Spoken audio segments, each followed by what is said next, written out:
Hello friend, स्वागत है आपका हमारे चैनल फार्मासिस्ट एक्टिवेशन 1155 में। आज हम डिस्कस करेंगे अपने बी फॉर्म फर्स्ट सेमेस्टर में इनऑर्गेनिक केमिस्ट्री फर्स्ट सब्जेक्ट, जिसमें हमारा टॉपिक रहेगा एंटीडोट्स एंड पॉइजन। और ये लेक्चर 6 है यूनिट 4 का। इसका लेक्चर 5 का लिंक आपको इसी वीडियो के डिस्क्रिप्शन बॉक्स में मिल जाएगा। और आप सबसे पहले वो वीडियो देखें। यदि आपने वो वीडियो ना देखी हो तो आप पहले वो वीडियो देखें, तभी आपके लिए अच्छे समझ में आएगा। तो इस वीडियो स्टार्ट करने से पहले मैं आपको बता दूं, मेरा नाम है सीएन सिंह। आप लोगों से हमारी रिक्वेस्ट है, प्लीज़ आप हमारे चैनल को सब्सक्राइब करें, अपने दोस्तों के साथ शेयर करें। वीडियो पसंद आए तो प्लीज़ लाइक करें। तो चलिए वीडियो को स्टार्ट करते हैं। पॉइजन्स हमारा टॉपिक है। तो पॉइजन्स क्या होता है? पॉइजन हम यानी कोई भी हमारे ऐसे सब्सटेंस जिनके लिए हम अपनी बॉडी में इंट्रोड्यूस करते हैं, तो वो हमारी बॉडी में जाने के बाद कोई अपना मतलब प्रोड्यूस कोई भी बीमारी मतलब कॉज करते हैं। और जो भी मतलब पॉइजन के केस में वो कन्वर्ट होकर के हम ह्यूमन उस सब्सटेंस को किसी सब्सटेंस को लेगा तो उसकी डेथ हो सकती है। तो ऐसे सब्सटेंस के लिए हम पॉइजन कहते हैं। तो भाई पॉइजन को डिफाइन भी किया गया है, जैसे कि पॉइजन में भी define as a substance and minister in any way of by mouth injection inhalation skin और mucous membrane always produce ill, जो कि उससे कोई भी बीमारी प्रोड्यूस हो सकती है। हेल्थ खराब हो सकती, मतलब स्वास्थ्य भी खराब हो सकता है। एंड डिजीज कोई बीमारी हो सकती है और मे इवन कॉज डेथ, और इसके कारण उसी ह्यूमन की डेथ हो सकती है। तो इन सब्सटेंस के लिए हम पॉइजन कहते हैं। अब हम देखते हैं इसके sign and symptoms of poisoning, यानी कि पॉइजनिंग के जो है कुछ सिम्टम्स होते हैं। जैसे कि किसी भी इंसान ने पॉइजनिंग खा लिया या पॉइजन इंटेक कर चुका है, वो इंट्रोड्यूस कर लिया है उन्होंने, तो उसकी बॉडी में मतलब पॉइजन अगर हो जाता है उसके लिए, तो उसके कुछ सिम्टम्स होते हैं। तो सिम्टम्स में सबसे पहले उसके लिए रिड्यूस ब्रीथिंग रेट, उसकी जो ब्रीथिंग की रेट होगी वो जो है रिड्यूस हो जाएगी। इंक्रीज और डिक्रीज हार्ट रेट जो उसकी होगी, वो जो भी उसकी हार्ट रेट होगी ना, वो इंक्रीज होगी और डिक्रीज होगी। एंड डायलेट और श्रंक प्यूपल, उसकी आंख जो श्रंक जो प्यूपल है वो डायलेट हो जाएगी। एंड अनकॉन्शियसनेस हो जाएगा वो भी पर्सन्स। एंड मसल्स क्रैम्प्स हो जाएंगी उसकी, यानी कि जो भी मसल्स होंगी वो बस्ट भी हो सकती हैं। और टाइप ऑफ पॉइजनिंग के बारे में देखें, यानी कि पॉइजनिंग हमारे कितने टाइप्स के होते हैं। तो first is heavy metal poisoning. Heavy metal poisoning में क्या आता है? It occur due to intake of salt, यानी कि किसी भी ह्यूमंस ने साल्ट को इनटेक किया है of arsenic, lead, mercury, iron and calcium, तो वो हमारे हैवी मेटल्स पॉइजनिंग कहलाते हैं। एंड साइनाइड पॉइजनिंग में क्या आता है? इट में occur by inhalation fumes of hydrocyanic acid और due to intake cyanide salt like cyanamide, cyanogens, chloride etcetera. ठीक है, ये इसके टाइप्स हो गए पॉइजनिंग के। अब हम बात करते हैं एंटीडोट्स की। तो एंटीडोट्स हमारे क्या होते हैं? एंटीडोट्स में भी define as the substance which react with and ingested poison और टॉक्सिक सब्सटेंस और an overdose of potent drug. यानी कि हम एंटीडोट्स बेसिकली हमारे ये ऐसे सब्सटेंस होते हैं जो कि पॉइजन होता है ना, उसके अगेंस्ट अपना वर्क करते हैं। यानी कि एक प्रकार से बोला जाए तो जो पॉइजन जो हो जाता है किसी भी ह्यूमंस के लिए, या किसी भी इंसान ने जो है जहर वगैरह खा लिया, तो उसके ये अगेंस्ट वर्क करेंगे, यानी कि उस चीज के लिए रोकेंगे, कंट्रोल करेंगे।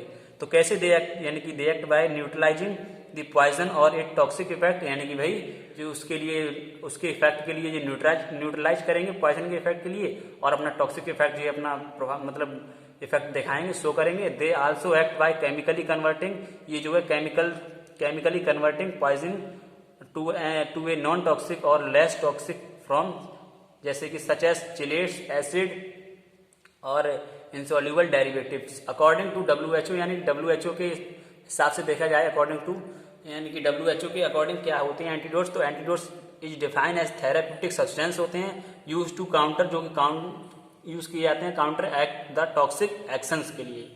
ठीक है, ऑफ ए स्पेसिफाई जीनोबायोटिक्स। ये अकॉर्डिंग टू WHO इसकी डेफिनेशंस हो गई, किसकी? एंटीडोट्स की। अब हम बात करते हैं इसकी मतलब कुछ रिएक्शन के बेसिस पर, जैसे कि इसके लिए डिफाइन किया गया हमारा supportive therapy plus correct antidotes मिलकर के पेशेंट सर्वाइव करते हैं। ठीक है, इस तरह से ये अपना एक्शन शो करते हैं। कौन? एंटीडोट्स। अब हम बात करते हैं क्लासिफिकेशंस ऑफ एंटीडोट्स के बारे में। तो बेसिकली क्लासिफिकेशंस देखा जाए एंटीडोट्स का, तो classification of antidotes on the basis of their mechanism of actions.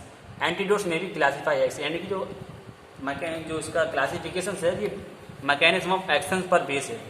और एंटीडोट्स का, एंटीडोट्स में भी क्लासीफाई है, जैसे कि हमारे फर्स्ट है केमिकल एंटीडोट्स। ये बेसिकली 3 टाइप्स के होते हैं हमारे। ये हमारे जो एंटीडोट्स के क्लासिफिकेशन वो 3 टाइप्स का होता है। तो इसमें हमारा पहला है केमिकल एंटीडोट्स। केमिकल एंटीडोट्स में क्या आता है, they act by combining with the poison and change the chemical nature by converting the poison into inactive. यानी कि ये अपना एक्शन जब शो करते हैं, एक्शन अपना मतलब इफेक्ट दिखाते हैं, तो ये पॉइजन पर तो ये चेंज कर देते हैं केमिकल नेचर में by converting the poison into inactive में, ठीक है, और हार्मलेस कंपाउंड्स होते हैं, ठीक है। इसके example sodium thiosulphate arrange the toxic cyanide into non toxic thiocyanides, ये इसके एग्जांपल्स हो गए। और इसका सेकंड एग्जांपल्स अगर देखा जाए तो सोडियम एंड कैल्शियम EDTA, जो कि ये यूज़ किया जाता है हैवी मेटल पॉइजनिंग के केस में। नेक्स्ट हम देखते हैं फिजियोलॉजिकल एंटीडोट्स क्या होते हैं। तो फिजियोलॉजिकल एंटीडोट्स हमारे ऐसे एंटीडोट्स होते हैं जो कि they act by producing the effect opposite, जो कि अपना इफेक्ट जो है प्रोड्यूस करते हैं opposite to that of poison के अपोजिट अपना वर्क इफेक्ट मतलब जो है शो करते हैं। जैसे कि इसके एग्जांपल एट्रोपिन हो गए, सोडियम नाइट्रेट हो गए, जो कि यूज़ की जाते हैं साइनाइड पॉइजनिंग के केस में। अब मैकेनिकल एंटीडोट्स के बारे में बात करें तो मैकेनिकल एंटीडोट्स हमारे ऐसे एंटीडोट्स होते हैं जो कि यूज़ किए जाते हैं, जैसे कि दे प्रिवेंट द एब्जॉर्प्शन, जो कि एब्जॉर्प्शन ऑफ पॉइजन, जो हमारा पॉइजन होता है वो एब्जॉर्ब होता है, तो उसके लिए ये बचाने के बेसिस पर काम करते हैं। और इनटू द बॉडी में और एक्सपोल्ड, ठीक है, the poison bye emesis फॉर्सिड vomiting और एलिमिनेट थ्रू यूरिन। और इसका जो फॉर्सिड होगा, यानी कि जो मैकेनिकल एंटीडोट्स के अंदर जो भी मतलब जो आएगी केमिकल्स या जो भी इसका इफेक्ट होगा, तो फर्स्ट वॉमिटिंग यानी कि वॉमिटिंग के यानी कि जो हमारी पल्टी वॉमिटिंग वगैरह होगी उससे जो है निकल जाएगा उसका जो पॉइजन होगा, और एलिमिनेट थ्रू यूरिन, और यूरिन के थ्रू उसका जो है वो पॉइजन का असर निकल जाएगा। इसका एग्जाम्पल देखें तो इसके एग्जाम्पल हमारे एक्टिवेट चारकोल हो गई, एंड सेकंड एग्जाम्पल इसका copper sulphate, magnesium sulphate and calcium and sodium monohydrogen phosphate हो गए। ये इसके एग्जाम्पल्स हो गए। तो बेसिकली यही बताना था आपके लिए इस वीडियो में। कैसी लगी आपको वीडियो पसंद आई हो तो प्लीज़ लाइक करें, अपने दोस्तों के साथ शेयर करें, और इससे आगे की जो भी इसके इम्पोर्टेंट्स एग्जाम्पल्स मिसलेनियस कंपाउंड में जो भी इम्पोर्टेंट्स हमारे सिलेबस में है, जो भी अकॉर्डिंग टू सिलेबस है, वही हम इसके बारे में कंपाउंड के बारे में डिस्कस करेंगे। तो मिलते हैं नेक्स्ट वीडियो में, तब तक के लिए goodbye, thank you, have a nice day.